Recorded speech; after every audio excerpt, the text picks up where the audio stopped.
Second question देखते हैं। Second question में हमसे कह रहा अ train is travelling at a speed of 90 kilometre per hour. एक ट्रेन चल रही है 90 किलोमीटर पर आवर की स्पीड से।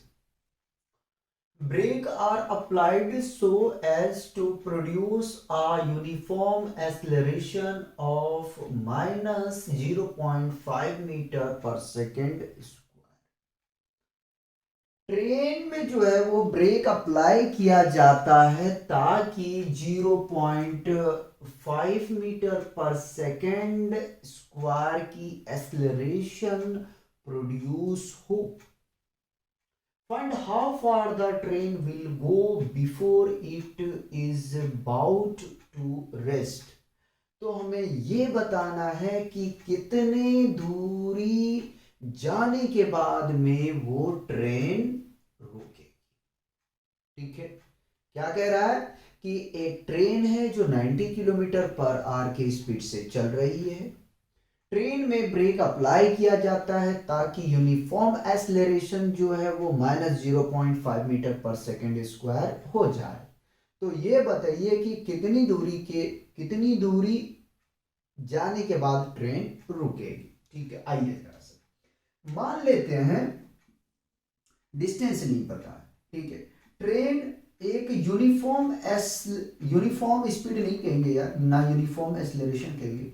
मान लेते हैं कि ट्रेन जो है वो 90 किलोमीटर पर आवर की स्पीड से मूव कर रही है। मूव करने का मतलब स्पीड से चल रही है ना, चल रही है। ठीक है, इनिशियल वेलोसिटी ये दिया हुआ है। ठीक है, जब रुकेगी तो ये ट्रेन की final velocity 0 kilometre per hour हो जाएगी। ये भी क्लियर करते चलो। ठीक है, तो इस पॉइंट को मैंने ए मान लिया और जहां तक जाएगी मैं उसे बी मान लेता हूं। देखो मुझे पता नहीं कि कितना मीटर जाके रुकेगी, हमें कैलकुलेट करना है। ठीक है, और कह रहा है कि यूनिफॉर्म ब्रेक इसलिए लगाया जाता है ताकि जो एक्सेलरेशन है वो यूनिफॉर्म एक्सेलरेशन हो जाए। कितना? -0.5 मीटर पर सेकेंड स्क्वायर। ठीक है, तो बताइए कितने दूरी जाने के बाद में ट्रेन रुकेगी। ठीक है, तो चलो डिस्प्लेसमेंट या डिस्टेंस मानते हैं ऐसे। ठीक है, देख लो भाई। अब सोचो कि कौन सा फॉर्मूला अप्लाई करोगे। दो हैं आपके पास में, एक है second equation s is equal to u t plus half a t square. ठीक है, चलेगा, कोई प्रॉब्लम नहीं आएगा। लेकिन आसान मुझे थर्ड इक्वेशन लग रहा है। क्यों थर्ड लग रहा है? देखो, जब v square minus u square is equal to 2as। ठीक है, यहां से हम s अगर निकाल लें तो हमें मिल जाएगा v square minus u square by 2a। ठीक है, ये मिल जाएगा। ठीक, तो s is equal to v की वैल्यू हम अगर रखें तो 0 का स्क्वायर माइनस, अच्छा अच्छा, इनिशियल स्पीड या इनिशियल वेलोसिटी हमें कैलकुलेट करना पड़ेगा u। ठीक है, कैलकुलेट कर लेते हैं। तो u है अपने पास में 90 किलोमीटर पर आवर। ठीक है, हम लोग जानते हैं कि 90 इंटू किलो मीन्स 1000। ठीक है, और r मीन्स, ये मीटर में कर दिया मैंने, 60 इंटू 60, 0 से 0 कैंसिल हो गया। ठीक है, कंफ्यूज मत हो। यह आ जाएगा 900/36। ठीक है, 9 की टेबल से कट कर रहा हूँ। 9 4 जा, 9 1 जा। ठीक है, फिर मैं और कैंसिल आउट करता हूँ, लेकिन क्लियर करके करता हूँ। 100/4 कैंसिल करेंगे तो ये कितना मिल जाएगा? 25 मीटर। इनिशियल स्पीड जो है वो 25 मीटर है पर सेकेंड। एक सेकेंड में 25 मीटर का डिस्टेंस कवर कर रही। ठीक है, तो 25 का whole square divided by 2 into acceleration है -0.5। ठीक है, बताओ कोई कंफ्यूजन है तो। ठीक है, आगे बढ़ाते हैं और यहाँ जगह यहाँ करते हैं। ठीक है, एस इज इक्वल टू 0 का स्क्वायर करोगे यार 0 मिलेगा, और हम लोग जानते हैं कि 25 का स्क्वायर कितना होता है? 625। ठीक है, 5 2 जा 10, 1 डिजिट के बाद पॉइंट है, लगा दिया, माइनस साइन है रहेगा। ठीक है, चलिए, तो s is equal to -625 divided by -1, minus से माइनस कैंसिल आउट हो जाएगा, ठीक है। और कैंसिल आउट होने के बाद में s इज इक्वल टू कितना आ जाएगा 625 मीटर। चेक करो जरा सा कोई आंसर मैच कर रहा है, ठीक है। तो इस तरीके से आपको क्या है कि क्वेश्चन पकड़ना है, और पकड़ने के बाद में कौन सा इक्वेशन अप्लाई करना है ये आपको ध्यान में रखना है, ठीक। अगर हम सेकेंड इक्वेशन से चलते तो क्या होता है जरा सा सोचो। s is equal to u t plus half a t square, अपने पास में टाइम नहीं है, ठीक है। अब टाइम नहीं तो टाइम को कैलकुलेट करो, ठीक है। मैंने इसीलिए अप्लाई नहीं किया। अब टाइम को कैलकुलेट करो, टाइम कहां से निकालोगे, v is equal to u plus a t, ठीक है। यहां से तो क्या करना है कि अपने को टाइम को सेव करना है, ठीक है। यहाँ जीरो रखो, इनिशियल वेलोसिटी रखो, फिर यहाँ से टाइम कैलकुलेट करने के बाद में फिर इस इक्वेशन में आप वैल्यू को रखो, ठीक है। यानी कि टाइम का जो जहाँ जहाँ टाइम है वहां रखो, तो फिर आंसर आएगा। और इस इक्वेशन को अप्लाई करने के बाद में डायरेक्ट हमारा आंसर आ गया, ठीक है। देखते हैं थर्ड क्वेश्चन। थर्ड क्वेश्चन में हमसे कह रहा है कि a trolley while going down inclined plane has an acceleration of 2 centimeter per second square starting from rest। क्या कह रहा है कि एक ट्रॉली जब इंक्लाइंड प्लेन से नीचे की ओर जाती है तो उसका जो एक्सेलरेशन है वो 2 सेंटीमीटर पर सेकेंड स्क्वायर हो जाता है स्टार्टिंग से, ठीक है, जहां से वो रेस्ट से शुरुआत किया है। नहीं समझे, कोई बात, अभी समझाता हूं। What will be its velocity 3 second after the start.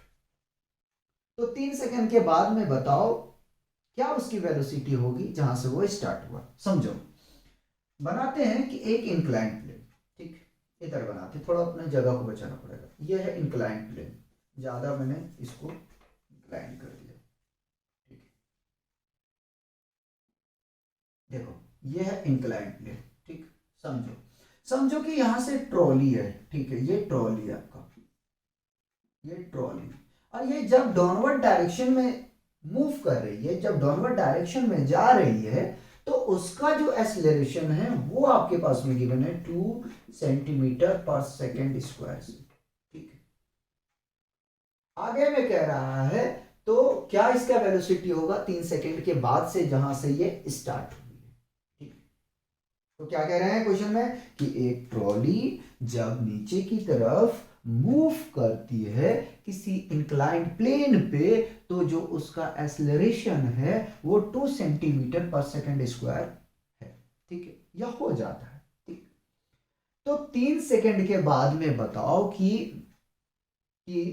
उसका वेलोसिटी क्या होगा, ठीक है, जहां से स्टार्ट हुआ। आने की यू क्या गिवन है 0, फाइनल वेलोसिटी निकालना है, गिवन क्या है देखो जरा, इनिशियल वेलोसिटी रेस्ट वन कह दिया है, उससे बड़ा आपको हिंट्स क्या चाहिए, ठीक है। फाइनल वेलोसिटी कैलकुलेट करना है, एक्सेलरेशन आपके पास में गिवन है 2 सेंटीमीटर पर सेकेंड स्क्वायर, टाइम आपके पास में गिवन है 3 सेकेंड के बाद बताना है। तो क्या करना है, फाइनल वेलोसिटी निकालना है। बताइए क्या लगा है, फर्स्ट इक्वेशन से काम हो जाएगा, बिल्कुल होगा, ठीक है, बिल्कुल होगा। तो हम लोग जानते हैं कि final velocity is equal to initial velocity plus acceleration into time, ठीक है, एक्सेलरेशन इनटू टाइम लिख देते हैं, ठीक, यह आगे चलते हैं।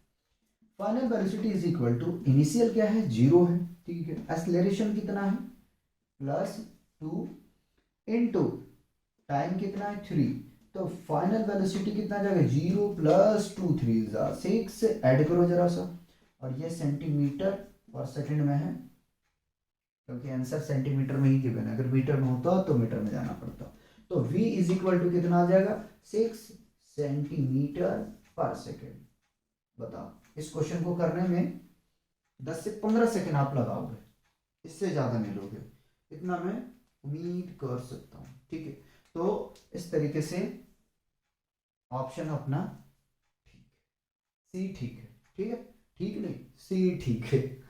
तो देखो क्वेश्चन जो है ना, आपको क्या करना है, जज करना पड़ेगा फॉर्मूले को भी कि गिवन क्या है, ठीक है, और उसके हिसाब से मुझे किन फॉर्मूले को अप्लाई करना चाहिए, ठीक है। जितना डेटा है उस डेटा के अकॉर्डिंग से आप क्या करोगे कि फॉर्मूले को चूज करोगे। जैसे वहां अगर हमने अभी आपको बताया कि अगर यहाँ पे मैं डायरेक्ट सेकंड इक्वेशन अप्लाई करता तो ये प्रॉब्लम आता कि टाइम कैलकुलेट करना पड़ता, ठीक है, टाइम कैलकुलेट करना पड़ता। आप अगर यहाँ पे आप क्या करें, देखें जरा सा, अगर आप यहाँ से अप्लाई करते हो कि v square minus u square is equal to 2 times of a s, तो यहाँ पे क्या आपको प्रॉब्लम क्रिएट होगा, यहाँ प्रॉब्लम क्या क्रिएट होगा, यहाँ प्रॉब्लम ये क्रिएट होगा कि आपको डिस्टेंस अब कैलकुलेट करना पड़ेगा, ठीक है, ठीक है, डिस्टेंस कैलकुलेट करना पड़ेगा या डिस्प्लेसमेंट कह लो, ठीक है, इसको कैलकुलेट करना पड़ेगा। तो क्यों हम इतने झमेले में पड़े, ठीक है, फर्स्ट इक्वेशन से अगर हम अप्लाई कर रहे हैं तो डायरेक्ट आ रहा है, देखो अपने पास में टाइम उतना होगा नहीं, तो जब फर्स्ट इक्वेशन से अपना काम बन रहा है तो फिर बताओ मुझे क्या जरूरी था इसको अप्लाई करने का, ठीक है। आप कर सकते हैं, डिस्टेंस निकाल लो, कर लो, मना किसने किया, ठीक, डिस्टेंस निकाल लो, आप कर लो, समझे कि नहीं समझे, अरे हाँ या ना बताओ, आ गया, ठीक है, कॉपी किया जाए।